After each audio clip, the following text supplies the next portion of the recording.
Hey guys, subscribe for daily content, and if you're shopping for gear, make sure you check out the description for the newest items at some of the very best online retailers.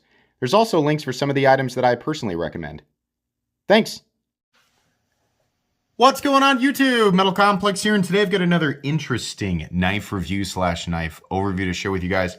This is the Off-Grid Knives Enforcer XL, and XL it is. This is a big knife.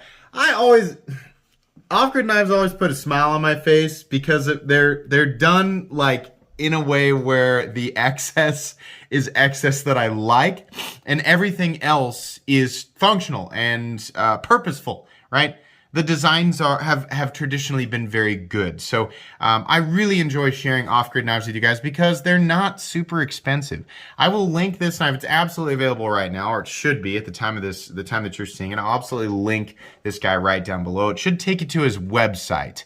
That's where they're being sold at the moment, the Off-Grid Knives website. Thank you so much to Off-Grid Knives for sending this in for review. I really appreciate that. Thanks so much to my generous patrons who are supporting me right now. There's a link for Patreon right down below. And please make sure to follow me on Instagram at metal_complex. Okay, let's go ahead and get a measurement of this guy. Big knife for sure. Overall length of the XL Enforcer coming in at 9¼ inches, and no, that's not counting this giant glass breaker back here. He did inform me that can be easily removed. So if you like how this looks, you're like, I don't like this, plug back here, then yeah, you can easily remove that. So that's good. 9¼ inches or 9½ with that glass poker there.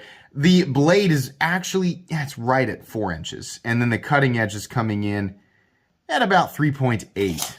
Definitely a big knife. Let's do some size comparisons. First off, I want to point this. I've been pointing this out since I got it. Here's an XM24, a Hinder XM24. I have never seen a more. It's not a copy. It's just it's a less expensive alternative to an XM24 in a lot of ways. We're going to talk about that, but there it is up against the Hinder XM24. And remember, we're at an angle here. So yeah, for those of you who have ever looked at the XM24s and thought, I love that, but I don't love it $600, right? Well, there you go. This might do it for you, right? Just that right there. How about up against the Ontario Rat Model 1 and its little brother, the Ontario Rat Model 2? You can see here, yeah, he's a big fella for sure. Big boy. How about up against the Benchmade Griptilian, or in this case, the Ritter Hogue and its little brother, the Mini Griptilian? Again, large fella. Last but not least, I don't know why we did these backwards here, the Spyderco PM2 and the Spyderco Para 3. Can you guys guess what I'm going to say here? Probably. It's a big knife. How about carry profile up against the Spyderco Para 3? First off, let's get a look at that action. Yeah, it's got nice action. It's thick. Definitely. Full lipped steel liners. Lipped meaning not countersunk. That's just how I say it. It's definitely thick. It's not crazy, but it's thick for sure. Length and height up against the PM2 and Para 3. You can see here this guy does have a flipper tab, and it does get tall in a couple of places. Is it actually taller than the PM2? Yeah, I dare say it actually is. Just a little bit. It's very close, but you can see there it's peeking up just a little bit. Same way with this area down here. It's tall. It's tall and it's thick. That's how it is, right? Let's take a look at the inside here. You can get my flashlight down in the description for sure. They do have, can you see in there? Yeah, it is milled out for weight reduction, which is good because it would otherwise be very heavy. Let's go ahead and do hardware check. Get out my tools. My tools you can also get in the same place as the flashlight. I'm going to guess that these are T8s. I actually haven't checked yet. T8 body screws. T8, yeah. We talked about this a lot. Me and the gentleman behind Off-Grid Knives. T8 on the body screws all the way around, which is fantastic. You have some T6 screws for the pocket clip, but that's okay. So that's great and very minimal, right? You got some extra ones holding in the stop pin, which is weird, right? You could do a floating stop pin and not have to have those screws, but okay. I'll take more pieces of hardware if they're T8 over fewer pieces of T6. They're just easier. They're less likely to strip, right? It's great. So that's good. This should be a very easy knife to take apart considering it is a liner lock. Let's weigh it. This is a big knife. I think, I bet this weighs close to the same as the actual XM24. Yeah, very, very similar. 7.23 ounces. How much does my XM24 weigh? 7.62. It's very, very similar to the overall weight of the XM24. I'll even give you guys a look at these things side by side, thickness, right? The XM24 is still thicker in terms of the blade stock, but it's almost identical when it comes to like the body thickness. It's very similar. So there you go. I mean, we're looking at steel for the liners here and titanium for the frame lock, right? So even though the blade is substantially more robust, we're still looking at very, very similar weight. So, all right. So this is, have we covered this? This is a big knife. This is definitely going to be more of an outdoor, maybe something you take on a camping trip, right? It is running on bearings. I know some people like that, some people don't. These are not made in the United States. They're made outside the United States. Who's the OEM? I believe it's Bestech. I believe that is the case, and it feels like Bestech. And what I mean by that is it feels very good. Bestech started off good. I remember in the early days of the channel, I was like, I'm really impressed with this new, Bestech OEM, and they have only gotten better. This is very, very good. It is as perfect as you would want in terms of fit and finish for a knife. And honestly, you could apply the same level of fit and finish on a knife that costs hundreds of dollars and it would still be impressive. This does not cost hundreds of dollars. There is no double clutch, and as you can see there is a relief cut for the liner lock. It's very easy to get your fingers in there, and there's plenty of room, so you can move that out of the way, have the blade drop to your finger, and then turn and let it fall. The action is very smooth, and the detent is properly tuned. I'll let you guys take a look here. Click, just like I like it. No detent lash. What's detent lash? It's when you go to wiggle the flipper tab and you can feel the blade in the closed position going click, click, click, click, click. There's always people going, I didn't even know that was a problem. The knife that I was handling while watching a review has detent lash and now I hate it. Sorry. It's something that I really don't like. So I pointed out, or I looked for it on different knives. Flipping action is excellent. You can light switch it or you can push button it. Little bit of a hook. Not quite as much of a hook as Hinderer knives, but I can see we have roughly the same type of goal here. It is meant to curve and basically follow the lines of the handle so that you have a guard, and it accomplishes that without being quite as aggressive as the one on the Hinderer, though it is. The detent's tuned enough. I think this could have been maybe a little bit shorter. Not that big of a deal. It's one of those things where if you carry other things in your knife pocket, which, I mean, if you're considering carrying this knife, you probably don't, because this is a pocket hog, right? It might be poking around on stuff in there. If you don't, then you're probably going to be okay. It is the only means of deployment, and it deploys the knife perfectly. It feels really good, too. There's quite a bit of mass coming out with that blade. We didn't measure blade stock thickness, did we? We should go ahead and do that. Blade stock thickness on this guy, I want to say is probably 150 thousandths, maybe 160 thousandths. Okay, yeah, 155 thousandths. So we're looking at like ZT0562 territory. The blade is very nice.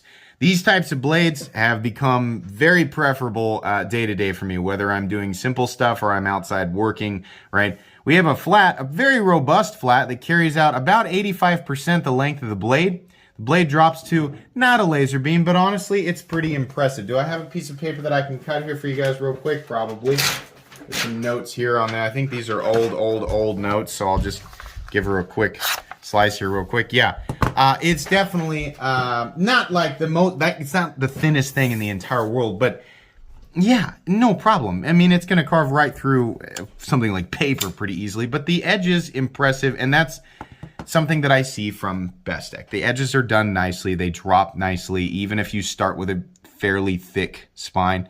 Jimping extends to the right place. Gosh, thank you for doing this.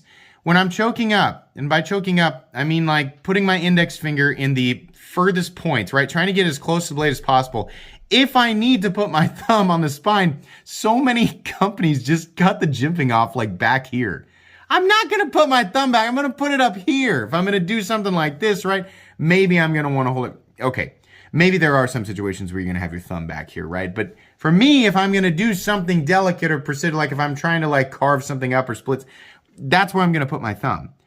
They extend it that far out so that if you want to do that, you can. It's great. We have frag texturing, not super aggressive. With or without gloves is fine. This knife is very friendly ergonomically, with or without gloves.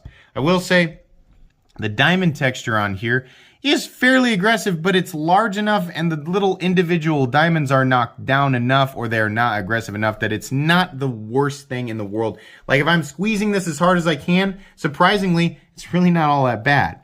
If you're going to cut with any knife for a long period of time, you're probably going to want to wear gloves anyway. But if you're not wearing gloves, this will lock you in without it being painful, right? Very large primary position for your index finger, and you probably could squeeze in a second finger right there and it's still okay, reasonably comfortable. But what I like is all the real estate here. This is a big open area. Put your hands where you want. You want to choke up, you want to choke, kind of hold in the middle, or you want to choke back a little bit. You can do that and it's comfortable. It is about as basic as it gets for a knife handle, but that's why we see it so often. It's because it works. And it's friendly in a number of different circumstances. So I'm pretty happy with the ergonomics here. I'm also happy with the pocket clip because there's so much room on the handle when you're up as close as you can get to the cutting edge. Pocket clip, you don't really feel it. And that's partially due to the design of it, which we'll get to here in a sec.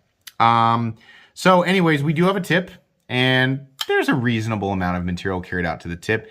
It's not going to be like an actual hinder though, especially when we're looking at something like a Spanto, where there's so much material out here that it's just going to be nearly impossible for anything to happen to it. This, the way that this is built, you can definitely beat on it. I mean, within the parameters of normal for a knife, you still want to be using it for knife stuff, right?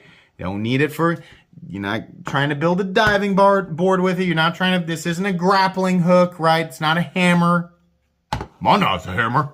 Shoot, I'd use my knife as a hammer all the time. That's why I only trust the cold steel tri-blocker. I still get those comments. I still get them.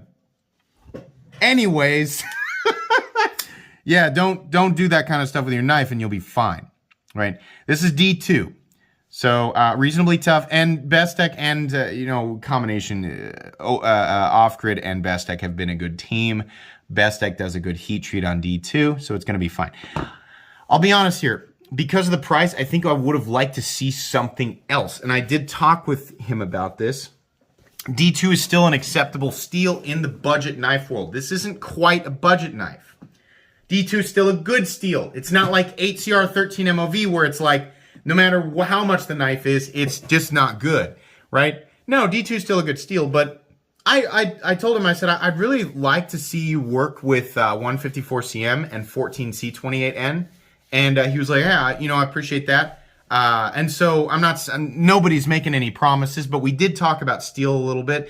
D2 is not a bad choice. It's not the worst choice. I mean, there are definitely worse choices to be made here, but we're mostly talking about how much this knife costs. So just to be clear there.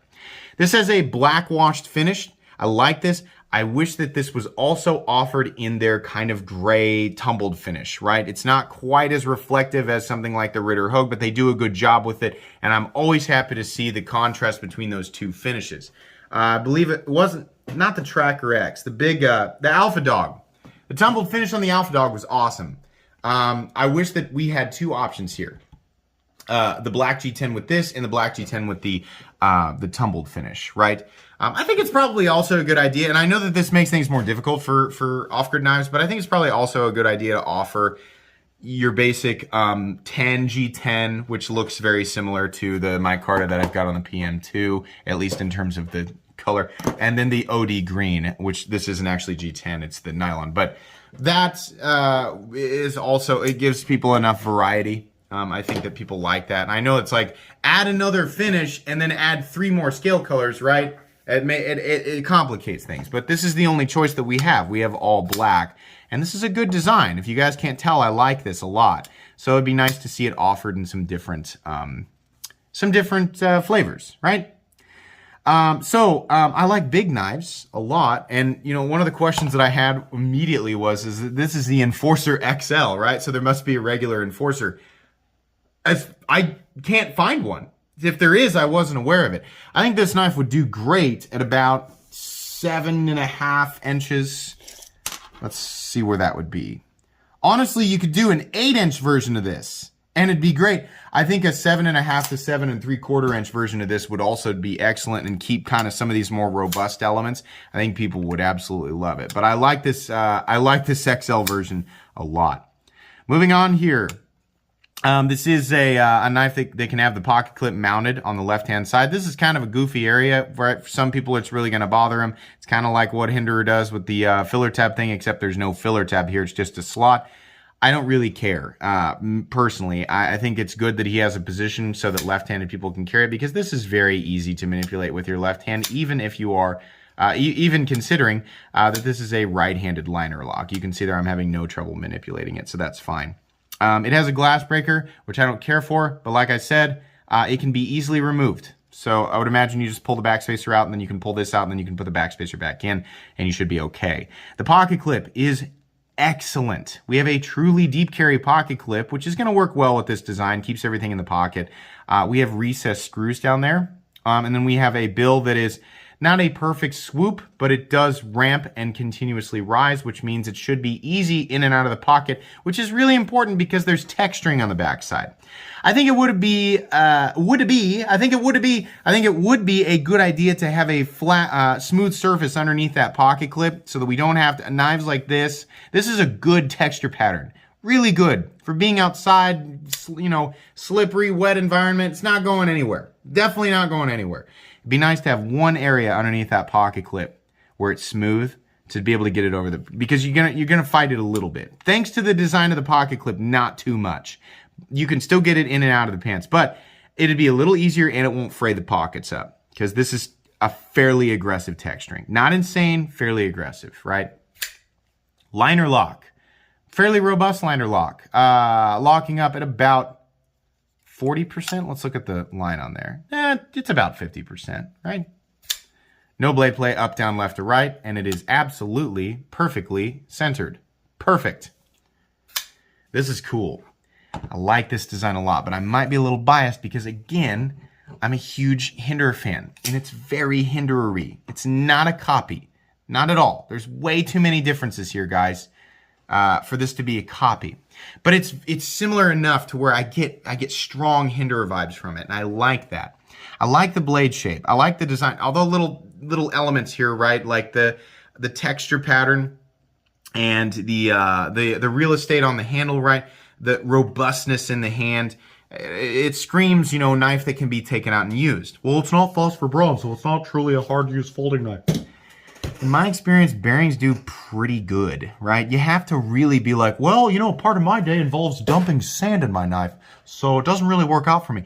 If you're not doing stuff like that, if you're not working in a severely gritty or sandy environment, right? Or you're not taking your knives and intentionally jamming them down in the dirt or the mud, you're probably gonna be okay, right? If you're doing that kind of stuff, then okay. Then use something with, get a rat. You'll be fine. For most other circumstances, this is going to be okay. I like a lot of stuff here. Fit and finish there is no question. The fit and finish on this is fantastic. The action is very nice. It's fall shut, but it's controlled to the point where I've got enough time to get everything out of the way and it's going to do its thing, right? This is a knife that I could easily take out and use and be okay with. Gloves or no gloves, use it for a long time, right? Downsides, it's big, it's thick, it's heavy. This is a big boy. This is not what I'd call an EDC knife. Though, a smaller version of this would be a fun tank of an EDC, or you could thin up a smaller version of this and just call it the Enforcer. I would say, given how all of this is set up. If you want to make it legal for the folks dealing with the 3-inch laws, you're probably going to have to go 7.25 inches with a 2.9-inch blade. I'm just guessing, right? That would make an excellent EDC. I think this, like the whole profile here, if you shorten it up, would make an excellent EDC sized knife. But I just like the straight lines on this really speak to me. I love that you can remove the backspacer. Like I said, fit and finish, great. The D2 steel choice, I think would be fine if this were a less expensive knife. But it's not where I want to call it expensive, but it's also definitely not inexpensive. The line for a budget knife on this channel is $75 or less. This costs more than that. It costs $90. For 90 bucks, if this was 154 cm or 14C28N, I think I'd say, yeah, I think I'd say that's pretty good. For D2, I think this probably should have maybe come in at under $75. There's a little more here. There's a little excess, right? We're not quite in like basic Civivi territory or CJRB territory. I know everybody who, you know, when you hear G10, D2, steel liner lock, everybody wants to go, that's a $40 to $50 knife automatically, and I'm not going to consider any other elements. There's a little bit more here. These feel like a little bit of an upgrade, right? There's just a little bit excess going in here, and I think this is a more capable knife than what you generally get at that price point. So more attention to detail is what I'm saying. More work went into this. But I would like to see, I think, a different blade steel. As this knife sits, it's pricey, and again, I might be a little biased because I really like Hinderer-esque, you know, the Hinderer vibe. This has got a heavy Hinderer aura, right? I think this should have been less expensive, but it is very cool. The price is really the one thing that's bothering me. Again, if you don't like big knives, this isn't going to be for you. If you don't like thicker, heavier knives, it's not going to be for you. And if you just hate the Hinderer aesthetic, it's probably not going to be for you. But I still like this. I'm going to say recommendable just because there's enough good here that I think it can work out for a lot of people. But again, you have to be legally able to carry a knife with this much blade, right? So check your local check your local knife laws. And I would say probably outdoor work tool, right? But really good for this is doing exactly what it was designed to do, and it's not going to break the bank. Probably a little overpriced, not going to break the bank. I would just love to see off-grid knives start using 154 cm. I think 14C28N and 154 cm are destined to be the very best steels in the sub $100 territory that can continuously be used. I know that we see S35VN down there sometimes. I'll tell you guys, for use, I still prefer 154 over S35. I think eventually we'll start seeing S35VN down in that territory, but consistently, and on knives like listen, if like for example, when CJRB does it on the Feldspar, I can understand how they arrive well under $100 because that knife doesn't quite have the same level of work that went into it as something like this. You slap S35VN on this, it's definitely going to be over $100. There's a lot more going on here, right? So we're talking about designs and OEMs that are applying a certain level of fit and finish and work into a knife, right? And then consistently being able to offer certain blade steels. 154 cm would be great. If this 154 cm for 90 bucks, take my money all day, right? D2, this really should have been 75 or less. Probably more like 65, 70. That's just what I'm feeling. But there's enough good here, and D2 is a good enough steel where I still say, it might still be, even though it's a bit overpriced, this might still be a really great knife for a lot of people. So go check this out. I'll provide links for this right down in the description. That's exactly what I think. Thanks again to Off Grid Knives for sending this in for review. I enjoyed this one. Please make sure to follow me on Instagram at metal_complex. If you enjoyed this video, leave a like. If you'd like to check out my other content, I do, of course, have lots of videos of knives that are either expensive or inexpensive that I do or don't like, so check those out. And if you enjoy all my content, go ahead and click on that Metal Complex logo right there and subscribe because there's definitely more coming.